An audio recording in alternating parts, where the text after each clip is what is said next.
replace Ayatollah Khamenei. We have no idea. It could be a worst in faction. Is there an argument to make to support Israel in some limited strikes? Sure, I would be open to that argument, but I don't think there's a single American out there, Republican or Democrat, who would agree that the United States should spend money, let alone put our troops in harm's way to cater to a war that we technically don't have anything to do with. What's happening, everybody? Welcome to yesterday's news channel where we watch CNN. So you don't have to. Shermichael Singleton joined the panel on CNN's Newsnight with Abby Phillip yesterday. The big sillies pretended to debate the Iran-Israel conflict, but to no one's surprise, it quickly became just another excuse to bash Trump. While the panel spiraled, Shermichael Singleton stayed grounded, focused on policy, and actually responded like an adult mammal. Anyway, let's watch Shermichael Singleton hold his own while the rest of the CNN sheep embarrass themselves. Let's go. The prior Republican administrations bomb Iran's nuclear facilities, and not Iran, but we certainly went into Afghanistan, Iraq. Yeah, but I think that this is important. Under false pretenses. There's a reason that it hasn't happened, and there's a reason why everybody who wants him to do this is arguing that he should do it because all the other presidents haven't done it, except that Donald Trump ran on not doing this kind of thing. I think that the risk here is you see the toppling of the regime, and none of us know who in the hell would replace Ayatollah Khamenei. We have no idea. It could be a worst in faction. Is there an argument to make to support Israel in some limited strikes? Sure, I would be open to that argument, but I don't think there's a single American out there, Republican or Democrat, who would agree that the United States should spend money, let alone put our troops in harm's way to cater to a war that we technically don't have anything to do with. So I think the president has to be very judicious in whatever decision he ultimately makes here. Let me give you a couple seconds because we got to go. But I think it's very sobering to realize that, so many of these folks that Trump put in his cabinet in very important positions have no experience. And a lot of Republicans in Congress, in the Senate, who care tremendously about foreign policy and about the military, voted for them out of loyalty to Trump. And now we find ourselves moving, Navy assets to the region, and the Secretary of the Navy is an art collector with zero military experience. We find ourselves on the brink of military action. We find ourselves involved tangentially or directly in a war in the Middle East, and the Secretary of Defense is a guy who hangs out on signal threads and who, has no leadership experience, a Fox News host. You've got Tulsi Gabbard. And so, I think the roosters have come to the home to roost, and it's very concerning. It's very concerning as an American. I forget partisanship. It was notable because there was a key meeting on this conflict that happened at Camp David, and Tulsi Gabbard wasn't even invited to the meeting. There are just different reasons being given for why that is, maybe a scheduling conflict, maybe something else. But it's both her inexperience and also the fact that there's actually a lot of people in this White House who don't trust her, who think that she has poor judgment, who think that she is sort of not a MAGA conservative in terms of how she deals with foreign policy. And she is the top figure in the White House who gives the president intelligence from the intelligence community. That's extraordinary. I think that point is moot now because we're potentially on the brink of launching missiles into a foreign country.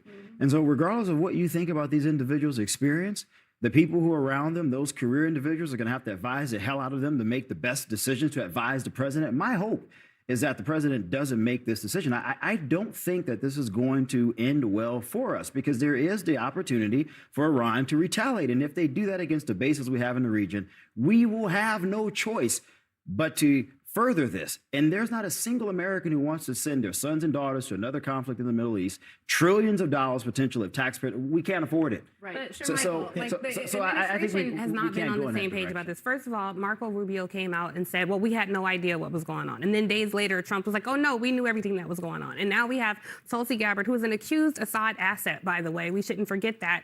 And we have, to your point, Pete Texas. Do you feel comfortable, even no matter what happens, do you feel comfortable with this administration and all their discord and all their lies overseeing a potential war that would have a massive impact on our geopolitics in that region and in other places as well. I feel comfortable with hoping, Tiffany, that the administration makes the right decision to not get entangled in the Middle East again. Are they capable of making the right decision? I think so. I think so. Tiffany Cross. She asked Shermichael if he trusted the administration to make the right choices. Not out of genuine curiosity, but as a setup to bait him into criticizing Trump somehow. And of course, Shermichael saw through it and he just started talking about the complexity of the situation. He made it clear that this isn't about loyalty tests. It's about leadership and results. And results is the key word there. No matter what decision Trump makes, there will be consequences. If his actions yield 99% positive outcomes and 1% negative, guess which part the media will obsess over? It's an even sillier question when you zoom out. Military experts and historians have debated every conflict in history, very often finding merit on both sides of a decision. So what the fired commentator is really asking is, do you trust the administration to make the decision I agree with? Man, she's super annoying because then she goes into this smear that Tulsi Gabbard is somehow an Assad asset. Really? She's a combat veteran and former congresswoman who's been consistently outspoken against reckless regime change wars. Her biggest crime in her entire career has been that she challenged the establishment narrative. And now she gets labeled by CNN as a traitor, an Assad asset. Oh, let's not forget, a Russian asset too. She's been busy. And their obsession with Pete Hegseth is just getting old. I mean, they mock his credibility like all he's ever done has been a Fox News host. Just a little refresher for the panel. He's a Harvard grad, an Army major, and a Bronze Star recipient. And he actually fought in the wars that you all just talk about. But I'm not tripping because, I mean, that's just how it goes. If you're conservative, your credentials don't matter on CNN. Back to the circus. Because, like you said, Congress hasn't done anything. They haven't normalized immigration laws and modernized them. And as a result, you have this whole underclass of workers in this country who then get penalized while the employers don't. Right. Look, we do have an immigration problem, but I think immigration has to uniquely be tied to deficits in our country. So if there are industries and sectors that require additional workers where Americans, we don't have enough people, for example, then you have to pull people obviously from other places. And it's clear to me that the president is recognizing that as it pertains to agriculture and the service industry. They undid. The question becomes, and we don't have an answer to this, what's the ultimate end game? What is the end game here?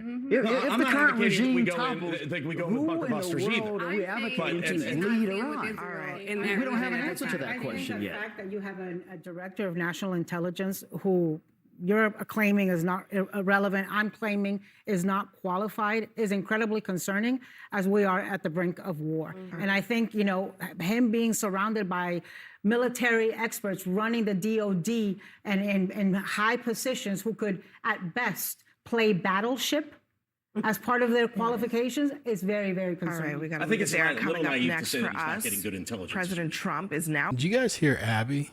While talking about Trump, she actually said he's resolved the border, which has created more problems for himself because he can't use the border like he used to. When did he do that? You mean when it was a total disaster and he promised to fix it and then he did?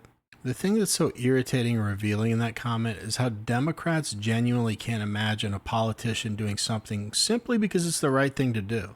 She says Trump can't use the border, as if the only reason to secure it would be for political leverage. That's the projection we see from Democrats all the time. They can't look at things any other way other than to think that everything is a tool to gain power. But Donald Trump, and honestly, most Republicans, at least the ones I respect, say what they mean and follow through because it's right for the country, not because they're trying to play 4D chess with people's safety.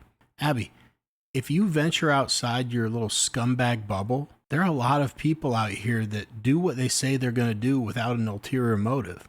It's crazy, right? You may have noticed that there was more liberal nonsense talking in this video than usual. I left that in because a commenter, and I apologize, I should have remembered your name, but thank you for the comment.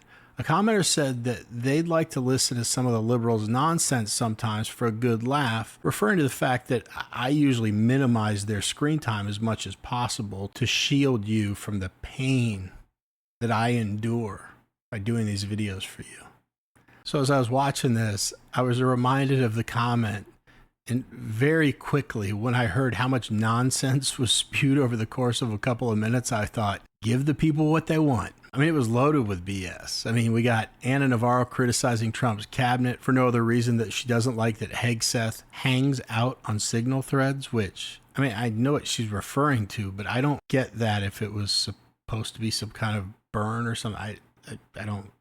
And apparently Pete Hegseth has no leadership experience. I'm sure every officer in the armed forces would disagree with you, stupid. Great appearance, Anna. You added absolutely nothing to the conversation once again. In my last video, we talked about the same topics. So if you didn't get a chance to vent in the last video, then leave it in the comments here. Or just let me know what you thought about the panel discussion in general. Anyway, that's it for the video. The channel currently has a sub goal of 20,000 by the end of June. It's looking more and more like we're not going to hit that. So just for the month of June, afterwards I'll go back to not asking for like and subscribe and everything, but just for the month of June, if you could get me as close to that 20K as possible, I'd really appreciate it. Because now that I've set that goal, if I fall insanely short of it, it's going to be super embarrassing if I hit it in like a year from now or something. But hopefully I say it enough that you guys know how much I appreciate any support, even just a view. Otherwise, as always, thanks for taking a couple minutes out of your day to watch my video. I know your time's valuable. Never forget Jesus loves you. See you guys.